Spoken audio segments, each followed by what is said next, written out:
Hello दोस्तों, एक बार फिर से आप सभी का स्वागत है एजुकेशन बाइट पर। मैंने आपकी डीएलएड फर्स्ट सेमेस्टर की जो पिछले वर्ष के प्रश्न पत्र है उनकी सीरीज शुरू की थी, जिसमें मैं आपके 2016 से 2018 तक के क्वेश्चन पेपर जो बाल विकास के थे उनके एमसीक्यू करा चुकी हूँ। आज मैं आपका आगे का स्टार्ट कर रही हूँ, जिसमें सबसे पहला आपका पेपर है 2019 का। चलिए शुरू करते हैं। फर्स्ट क्वेश्चन आपका क्या है? जिस प्रकार शारीरिक विकास के लिए भोजन का महत्व है, ठीक उसी प्रकार से सामाजिक विकास के लिए शिक्षा का कथन है। स्किनर, ड्यूवी, वुडवर्थ या फिर अरस्तु। तो जिस प्रकार से शारीरिक विकास के लिए भोजन का महत्व होता है, सेम वैसे ही सामाजिक विकास के लिए शिक्षा का महत्व होता है। यह कथन कहा गया है जॉन ड्यूवी के द्वारा। अगला प्रश्न है, विकास को प्रभावित करने वाले कारक हैं बुद्धि, यौन, अंतःस्रावी ग्रंथियां, उपर्युक्त सभी।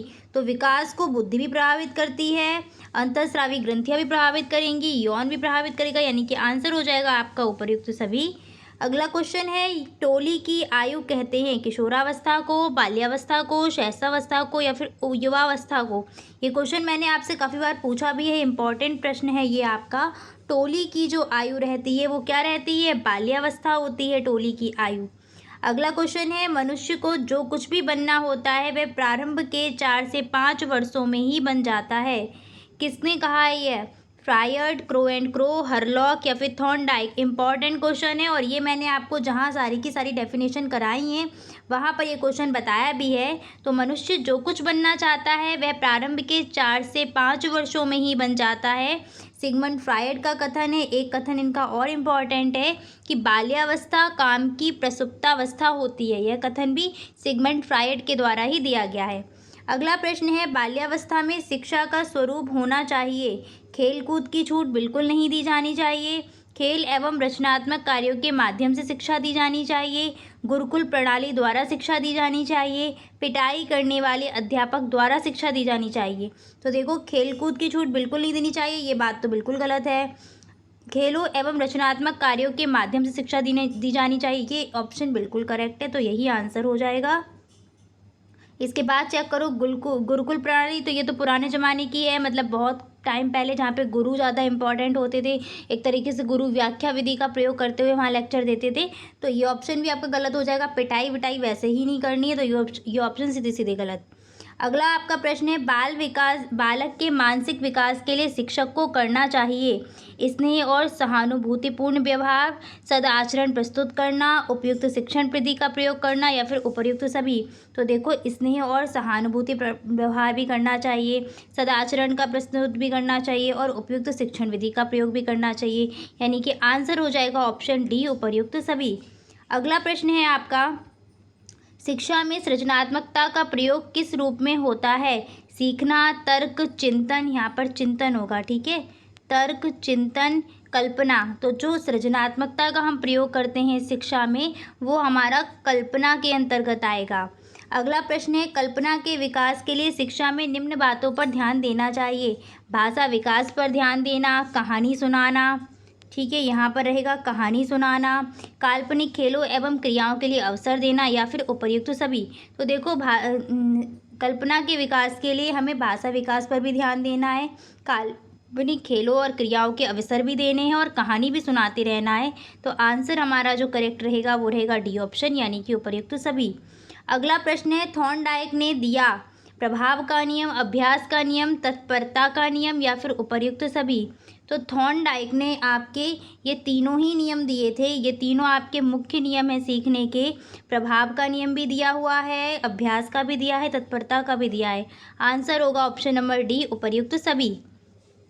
अगला प्रश्न है, प्रेरणा होती है सकारात्मक, नकारात्मक, विकल्प ए व बी दोनों, इनमें से कोई नहीं। तो देखो, सकारात्मक भी होती है, नकारात्मक भी होती है। आंसर हो जाएगा सी ऑप्शन। जीन पियाजे द्वारा बालक के संज्ञानात्मक विकास की अवस्थाओं का वर्णन किया गया है 3, 4, 5, 6। कल भी आपको ये क्वेश्चन 3 बार मिला हुआ है, 2016 में भी आया था, 17 में भी, 18 में भी और 19 में भी पूछा गया है। देख पा रहे कितना इंपॉर्टेंट क्वेश्चन है आपके लिए। जीन पियाजे ने बालक की संज्ञानात्मक विकास की 4 अवस्थाएं बताई हैं। पहली संवेदी गामक या फिर इंद्रिय गामक अवस्था, दूसरी पूर्व संक्रियात्मक, तीसरी मूर्त संक्रियात्मक और चौथी है आपकी अमूर्त संक्रियात्मक अवस्था। अगला प्रश्न है, अधिगम स्थानांतरण का सिद्धांत है मानचित्र शक्तियों का सिद्धांत, समान तत्वों का सिद्धांत, यहाँ पर लिख देती हूँ ऊपर, समान तत्वों का सिद्धांत। नेक्स्ट है सामान्यीकरण का सिद्धांत या फिर उपर्युक्त सभी। तो अधिगम स्थानांतरण के सिद्धांत में आपके ये सभी आ जाएंगे। मानचित्र शक्तियों का सिद्धांत भी है, सामान्यीकरण सिद्धांत भी है और समान तत्वों का सिद्धांत भी है, यानी कि करेक्ट आंसर रहेगा डी ऑप्शन, उपर्युक्त सभी। नेक्स्ट क्वेश्चन है, वह प्रेरक जिन्हें व्यक्ति अपने प्रयासों से प्राप्त करता है कहलाते हैं? अर्जित प्रेरक, जागृत प्रेरक, निर्देशित प्रेरक, व्यवहार को परिचालित प्रेरक। बताइए क्या आंसर रहेगा? व्यक्ति जिनको अपने प्रयास से प्राप्त कर रहा है यानी कि अर्जित कर रहा है, किस में आ जाएंगे? अर्जित प्रेरक में, यानी कि ऑप्शन नंबर ए। 14 क्वेश्चन है, स्मृति सीखी हुई वस्तुओं का सीधा उपयोग है, यह कथन है वुडवर्थ का, मैकडूगल का, स्किनर का या फिर रॉस का? स्मृति सीखी हुई वस्तुओं का सीधा उपयोग है, ये मैंने आपको बाल विकास के इम्पॉर्टेंट क्वेश्चन में करवाया हुआ है प्रश्न। जो स्मृति है वो सीखी गई वस्तुओं का सीधा उपयोग है, ये कथन कहा गया है वुडवर्थ के द्वारा। आंसर हो जाएगा ऑप्शन नंबर ए। अगला प्रश्न है, आंकड़ों के प्रकार हैं अवर्गीकृत, वर्गीकृत, अवर्गीकृत व वर्गीकृत दोनों या उपर्युक्त में से कोई नहीं? तो देखो आंकड़े वर्गीकृत भी होते हैं, अवर्गीकृत भी होते हैं, तो आपका आंसर हो जाएगा सी ऑप्शन, यानी कि अवर्गीकृत व वर्गीकृत दोनों। अगला जो आपका क्वेश्चन पेपर है वो 2022 का पेपर है। एक चीज़ ध्यान रखना, 2022 में आपका पेपर बैक पेपर हुआ था, जो क्योंकि कोविड चल रहा था उस टाइम, 20-21 में पेपर हुए नहीं है, तो जिन बच्चों की बैक लगी हुई थी उनके पेपर हैं ये। तो इसका फर्स्ट क्वेश्चन आपका क्या है? अधिगम, धारण, पुनः स्मरण तथा पहचान प्रक्रियाएं आती हैं स्मृति के अंतर्गत, तर्क के अंतर्गत, कल्पना के अंतर्गत, प्रेरक के अंतर्गत? तो ये किसके अंतर्गत आती हैं? ये आती हैं स्मृति के अंतर्गत। आंसर होगा ए ऑप्शन, ये 2018 में भी क्वेश्चन आपका रिपीट हुआ था, मतलब आया हुआ था। आगे बढ़ते हैं, वे प्रेरक जिन्हें व्यक्ति अपने प्रयासों से प्राप्त करता है कहलाता है? स्मृति, अर्जित प्रेरक, तत्परता, अधिगम। ये क्वेश्चन आपका 2018 में भी आया था, 2019 के पेपर में भी आपने देखा। आप देख पा रहे हैं कि क्वेश्चन जो होते हैं आपके बार बार पूछे जाते हैं, तो आप प्रीवियस ईयर पढ़ लोगे। जिन्होंने कुछ भी नहीं पढ़ा है अभी तक, अगर आप प्रीवियस ईयर पढ़ लोगे ना, आराम से पास हो जाओगे, एकदम बैक लगने की टेंशन नहीं रहेगी, चाहे कोई सा भी आपका सब्जेक्ट रहे। तो क्या रहेगा इसका आंसर? जिन्हें अपने प्रयासों से प्राप्त कर रहा है वो आएंगे अर्जित प्रेरक के अंतर्गत। अगला प्रश्न है, सीखने का सिद्धांत के अंतर्गत व्यक्ति संपूर्ण परिस्थिति के प्रत्यक्षीकरण के आधार पर सीखता है, कौन सा सिद्धांत है वो? भूल एवं सुधार का सिद्धांत, सूझ का सिद्धांत, तत्परता का सिद्धांत या इनमें से कोई नहीं? ये भी क्वेश्चन आपका 2018 में पूछा गया था कि जिसमें व्यक्ति परिस्थिति के प्रत्यक्षीकरण के आधार पर सीखता है वो कौन सा सिद्धांत है? तो वो है आपका सूझ का सिद्धांत। किसने दिया था? कोहलर ने दिया था। दूसरा नाम क्या है? पूर्णाकार सिद्धांत, समग्र सिद्धांत, अंतर्दृष्टि सिद्धांत भी आता है लिख के। किस पर प्रयोग किया था कोहलर ने? तो चिंपैंजी पर किया था, और उस चिंपैंजी का नाम क्या था? सुल्तान नाम का चिंपैंजी था। आगे बढ़ते हैं, जब बालक सीखने को तत्पर होता है तब वह चीज़ों को जल्दी सीखता है, यह किस मनोवैज्ञानिक के सीखने के नियम के अंतर्गत आता है? यह क्वेश्चन भी आपका 2018 या 16 में पूछा गया है, मुझे इतना याद नहीं है। वहाँ पर सिद्धांत का नाम पूछा गया था, यहाँ पूछा गया है कि वो नियम किसने दिया है, किस मनोवैज्ञानिक का है। तो ये नियम बताओ किसका है? एडवर्ड्स, मरे एवं मॉर्गन, स्टैनली हॉल या थॉर्नडाइक? तो जिसमें बालक सीखने को तत्पर हो वो उस काम को जल्दी सीख लेगा, ये आपका तत्परता का नियम है। और तत्परता का नियम किस वैज्ञानिक ने दिया है? थॉर्नडाइक ने दिया है। थॉर्नडाइक के मुख्य नियम हैं आपके 3, और उसमें सबसे पहला है तत्परता का नियम, दूसरा अभ्यास का नियम, तीसरा प्रभाव का नियम। अगला प्रश्न है, अधिगम वक्र दर्शाता है केवल सीखने की मात्रा को, शिक्षण करने की दिशा को, सीखने की मात्रा तथा समय के संबंध को, या इनमें से कोई नहीं? अधिगम वक्र किसको दर्शाएगा? सीखने की मात्रा और समय, इन दोनों के संबंध को दर्शाता है। आंसर रहेगा ऑप्शन सी। ये क्वेश्चन भी पूछा जा चुका है, बस पलट के पूछा था कि सीखने की मात्रा और समय को जिस वक्र में या जिसमें चित्रांकन करते हैं उसको क्या कहते हैं? तो वो अधिगम वक्र होता है। अगर आप लोगों ने वो क्लास देखी है 2016 से 18 के पेपर वाली। तो आप देख पा रहे हैं क्वेश्चन, देखिए किस तरीके से पूछे जा रहे हैं। आंसर को क्वेश्चन बना दिया इसको इस पेपर में। अगला प्रश्न है आपका, वह प्राप्तांक जो किसी प्रदत्त को दो बराबर भागों में बांटता है कहलाता है माध्य, बहुलक, माध्यिका या फिर समांतर माध्य। बहुत इंपॉर्टेंट क्वेश्चन है और ये आपको लास्ट क्लास में मिला हुआ भी क्वेश्चन है। तो कौन सा प्रदत्त है जो आंकड़ों को दो बराबर भागों में बांटता है? ये है आपका माध्यिका। माध्य नहीं होता, कैसे? जैसे मैं आपको अगर एक दूं कि 2, 5, 6 और आपका 7 या फिर 10, कितने इसमें कितने आंकड़ों में कितने दिए गए हैं पद? 6 पद, सॉरी 3, 2, 5 पद हैं। इसकी माध्यिका क्या होगी? माध्यिका क्या हो जाएगा? बीच वाला पद निकल के आएगा, 6 निकल के आएगा। तो देख पा रहे हैं ये प्रदत्त क्या कर रहा है, आंकड़ों को दो बराबर भागों में बांट देगा। समझ में आ रहा है ना? अगर आपका ऐसे ही ये माध्यिका अगर सम पदों की निकालेंगे तो आपका कोई और ही पद निकल के आएगा। तो माध्यिका जो होती है वो प्रदत्त को दो बराबर भागों में बांटती है। ध्यान रखिएगा इस चीज़ को। आगे बढ़ते हैं। आपका अगला प्रश्न क्या है, एक ऐसा उत्पादक चिंतन जिसमें किसी समस्या के समाधान के लिए गत अनुभवों को नए ढंग से संगठित किया जाता है, क्या कहलाता है? तर्क, कल्पना, स्मृति, चिंतन। अब यहाँ पर देखो, समस्या के समाधान के लिए गत अनुभवों को नए ढंग से संगठित किया है और क्या पूछा है? ऐसा उत्पादक चिंतन। अब उत्पादक चिंतन ही बोल दिया तो चिंतन तो ऑप्शन है ही नहीं। चिंतन का उत्पाद है जो समस्या समाधान के मतलब समस्या के समाधान के लिए पुराने अनुभवों को गठित किया गया है नए ढंग से। तो ये आ जाएगा तर्क के अंतर्गत। क्लियर हो गई बात?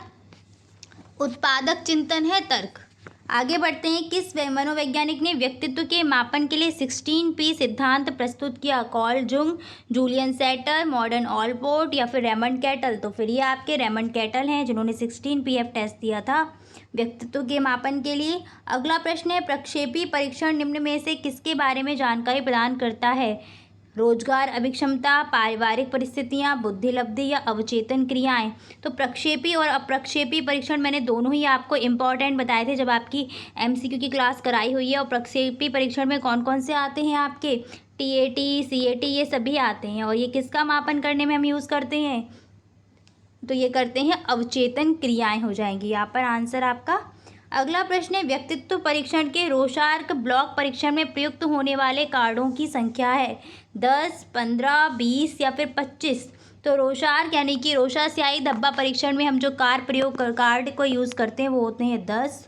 ठीक है, 3, 5, 2 इस तरीके से ये डिवाइड किए गए हैं। 3 आपके रंगीन होते हैं, 5 काले होते हैं और 2 शायद काले, सफ़ेद, लाल इस टाइप से होंगे।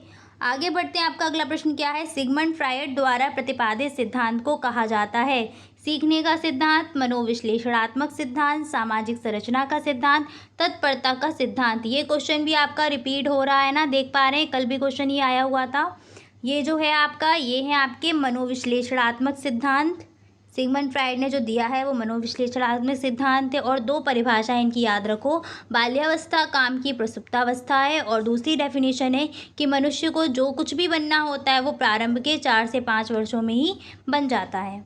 अगला प्रश्न है, परियोजना विधि किनके द्वारा प्रतिपादित की गई? John Dewey, Maslow, Karl Jung या किलपैट्रिक? तो परियोजना विधि जो है वो जॉन डीवी के द्वारा प्रतिपादित की गई है। नेक्स्ट क्वेश्चन है, एकल बुद्धि सिद्धांत किस मनोवैज्ञानिक द्वारा प्रतिपादित किया गया? एकल बुद्धि सिद्धांत यानी कि एक कारक सिद्धांत है, बिने, थॉर्नडाइक, फ्रीमैन या फिर इनमें से कोई नहीं? तो ये है आपका बिने के द्वारा प्रतिपादित। अगला प्रश्न है आपका, ज्ञान को ग्रहण एवं अनुप्रयोग करने की क्षमता क्या होती है? व्यक्तित्व, बुद्धि, अभिक्षमता या फिर विवृत्ति? तो ये आपकी आएगी बुद्धि के अंतर्गत। ठीक है, ज्ञान को ग्रहण करना और उसको अनुप्रयोग करना, जहाँ तक आपका आंसर रहेगा वो बुद्धि रहेगा सही। अगला प्रश्न है, वह परीक्षण जो व्यक्तित्व का मापन करता है कौन सा परीक्षण है? भाटिया बैटरी परीक्षण, स्टैनफोर्ड बिने परीक्षण, कूडर प्राथमिकता प्रपत्र या TAT? तो भाटिया बैटरी परीक्षण करता है बुद्धि का मापन, स्टैनफोर्ड ये भी किसका करता है? बुद्धि का मापन। कूडर प्राथमिकता प्रवर्त किसका करता है, ये मुझे पता नहीं है, आप लोग चेक करके बता देना। और अगला जो आपका टीएटी बचा, ये किसका करता है, व्यक्तित्व का मापन। ऐसे टीएटी हो गया, सीएटी हो गया, ये दोनों ही किसका मापन करते हैं, व्यक्तित्व का। रोशा सियाही धब्बा परीक्षण, ये भी किसका है, व्यक्तित्व का। 16 पीएफ टेस्ट, ये भी व्यक्तित्व का है। अगला आपका 2021 का क्वेश्चन पेपर है। पहला प्रश्न है आपका, बाल मनोविज्ञान बालक के व्यवहार एवं अनुभव का विज्ञान है। कथन है स्टैनली हॉल, ब्रूनर, स्किनर या फिर क्रो एंड क्रो। तो ऐसे याद कर लो कि हमारी स्किन बहुत सारी चीज़ों को अनुभव करती है ना, फील करती है। हवा चल रही है तो उसको भी फील कर रही है, गर्मी है तो वो भी फील कर रही है, स्किन से ही तो पता चल रहा है। तो कौन है, स्किनर है। ठीक है, बाल मनोविज्ञान बालक के व्यवहार और अनुभव का विज्ञान है। कथन किसका हो गया, स्किनर का हो गया। इसमें अनुभव भी जुड़ा हुआ है, ऐसे करके याद रखना। अगला प्रश्न है, मनोविज्ञान व्यवहार का विज्ञान है। कथन है मनोविज्ञान केवल व्यवहार का विज्ञान है। किसका कथन है, विलियम जेम्स, अरस्तु, वॉटसन या प्लेटो। तो ये कथन है वॉटसन का। नेक्स्ट क्वेश्चन है, बुद्धि लब्धि निकालने का सूत्र है IQ बराबर मानसिक आयु बटे वास्तविक आयु, IQ बराबर शारीरिक आयु बटे मानसिक आयु, IQ बराबर मानसिक आयु बटे वास्तविक आयु मल्टीप्लाई 100, या IQ बराबर वास्तविक आयु बटे मानसिक आयु। तो यह आपका सूत्र है सी ऑप्शन, मानसिक आयु बटे वास्तविक आयु मल्टीप्लाई 100। ब्रैकेट लगा लो तो इससे आप गलत नहीं करोगे क्वेश्चन उसको, सूत्र को। अगला प्रश्न है आपका, बाल विकास का प्रत्यक्ष संबंध बाल व्यवहार से है। कथन है गॉरिसन, कुक, वुडवर्थ या मैकडूगल। तो ये कथन है गॉरिसन का। तैयार कर लेना इसको, इम्पॉर्टेंट जितने भी आपको इस पेपर में। अब देखो आपका ये काम रहेगा कि 2016 से लेकर 2022 तक मैं आपको पूरे पेपर करा रही हूँ। जितनी डेफिनेशन आई हैं, चाहे तो उनका स्क्रीनशॉट ले लो या फिर चाहो तो उनको एक पेपर पे नोट कर लो, जिससे कि क्या है, एग्ज़ाम टाइम पर आपको जो प्रीवियस ईयर में जितनी भी आई हैं डेफिनेशन एक साथ एक जगह लिखी हुई मिलेंगी और आप उनको आराम से रिवाइज़ कर पाएंगे।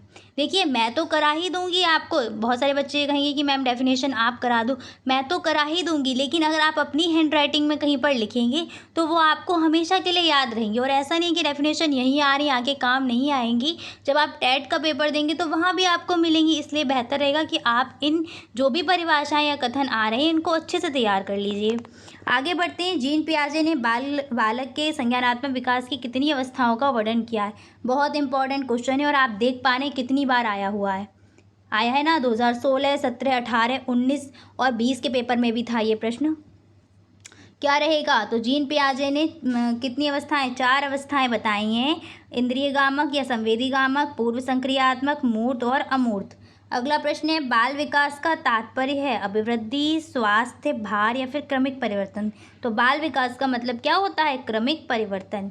नेक्स्ट क्वेश्चन है, वह मानवीय योग्यता जिसके द्वारा व्यक्ति किसी नवीन रचना या विचार को प्रस्तुत करता है कहलाती है सृजनात्मकता, प्रत्यक्षीकरण, अभिरुचि या फिर बुद्धि।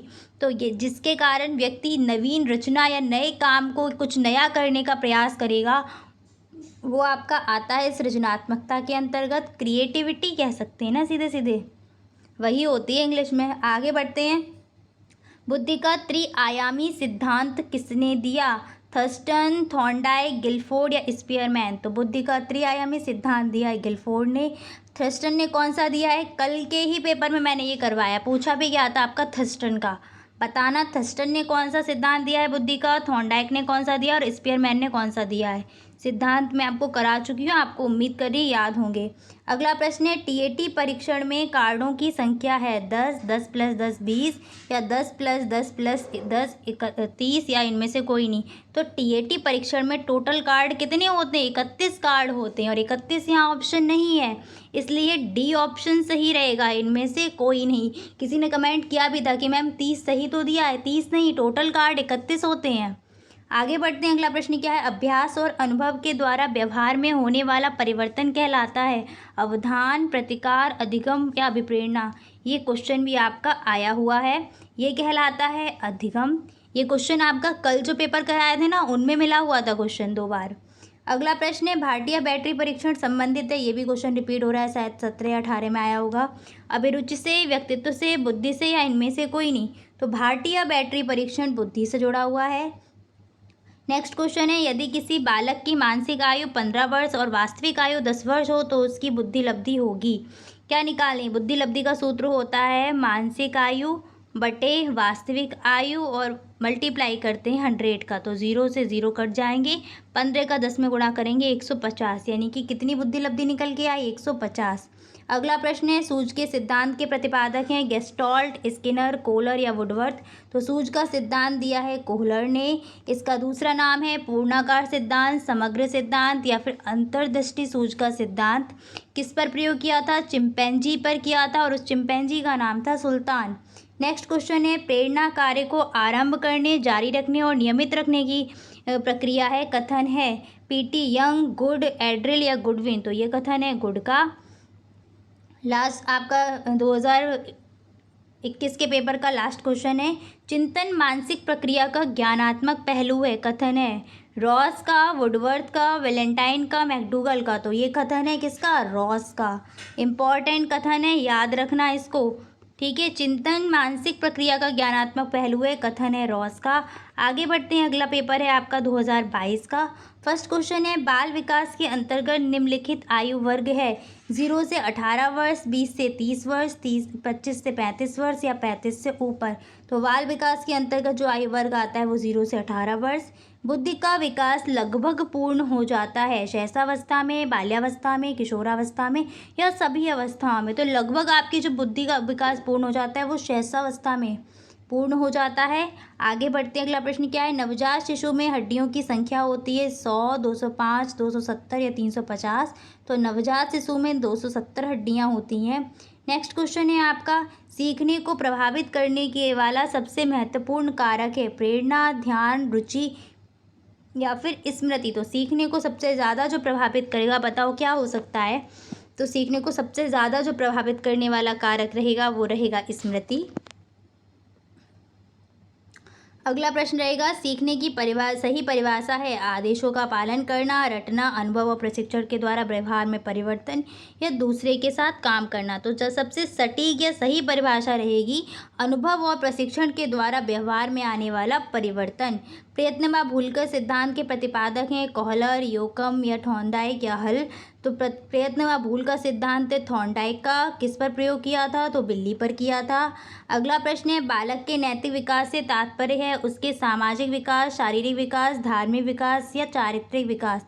नैतिक विकास किससे रिलेटेड है? चारित्रिक विकास से, यानी कि आंसर रहेगा ऑप्शन नंबर 4 चारित्रिक विकास। अगला प्रश्न है, निम्न में से कौन सा प्रकार मनोवैज्ञानिक है? यहाँ पर होना चाहिए व्यक्तित्व का मनोवैज्ञानिक प्रकार कौन सा है? बहिर्मुखी, सैद्धांतिक, भक्तिहीन या फिर राजनैतिक। तो बहिर्मुखी व्यक्तित्व का मनोवैज्ञानिक प्रकार है। युंग या फिर जुंग ने इसको बांटा था बहिर्मुखी, अंतर्मुखी और उभयमुखी में। अगला है, आत्म केंद्रित व्यक्ति का व्यक्तित्व होता है अंतर्मुखी, बहिर्मुखी, उभयमुखी या ये सभी। तो आत्म केंद्रित व्यक्ति का जो व्यक्तित्व रहेगा वो कैसा रहता है? अंतर्मुखी व्यक्तित्व के व्यक्ति होते हैं वो। नेक्स्ट क्वेश्चन है, चिंतन के साधनों में से एक है संकेत, रटना, गुणों का विश्लेषण, सामान्यीकरण। तो ये क्वेश्चन बहुत ही अजीब क्वेश्चन दिया गया है। इसका जो आंसर है वो मैंने चेक किया, इसका आंसर आपका रहेगा जो पहला आपका चरण होता है ना वो संकेत आता है चिंतन में, तो आंसर आपका संकेत ही जाएगा। चिंतन के साधन का संकेत पहला क्या, सॉरी, चिंतन के साधनों में से एक है वो क्या है? संकेत। ठीक है, सबसे पहला चरण संकेत आता है इसमें।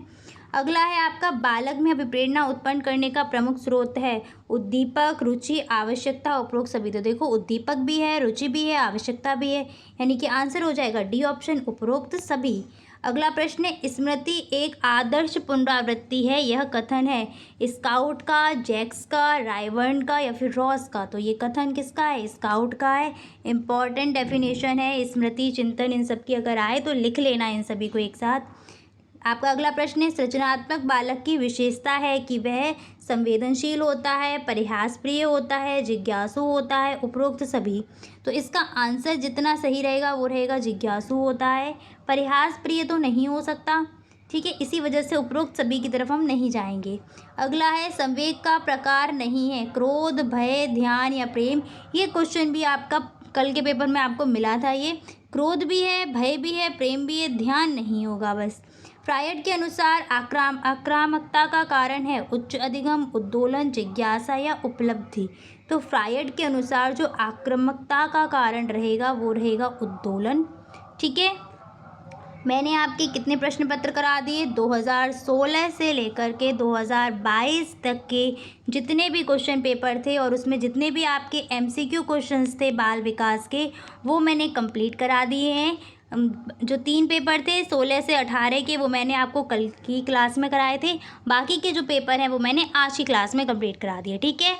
तो चलिए आज इतना ही रखते हैं, मिलते हैं फिर आपकी अगली क्लास में। अगर क्लास अच्छी लगती है तो प्लीज़ लाइक शेयर और सब्सक्राइब कर दीजिए, अपने दोस्तों को शेयर करिएगा क्लास को जितना हो सके, और अगर आपको अच्छा लगता है तो प्लीज़ लाइक भी कर दीजिए।